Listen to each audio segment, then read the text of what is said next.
Isang malaking pasabog ang binalita ng PMI Bohol Boxing Promotions sapagkat magbabalik sa ibabaw ng boxing ring ang Boholano Pride, Joseph the Hunter Sumabong. Si Sumabong ay may kartadang 10 panalo, 5 dito ay knockout at may isang talo lamang. Kasalukuyan ay may hawak na regional title belt si Sumabong na WBO Asia Pacific Minimum Weight at World Boxing Foundation Australasian Minimum.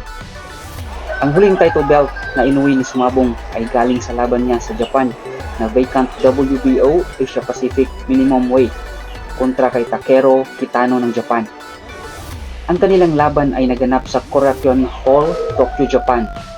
Si Kitano ay pinahalik sa lona ng isang beses at nakuha ni Sumabong ang unanimous decision sa huling round. Maiba naman tayo mga kabady. Kuha na ni Casimero ang timpla ng kanyang timbang. Nasa 125 pounds na siya. Isang pagpag ng papawis at fasting lang ay 124 pounds na ang angas ng Pinas. Habang ang bad boy ng Mexico na si Nery ay mukhang hindi pa pinasilip ang kanyang kasalukuyang timbang. Alam naman natin na may issue din si Nery pagdating sa pagkuha ng tamang timbang sa oras ng official weigh-in. Yan nga ang rason kung bakit na-ban si Nery sa Japan way back few years ago.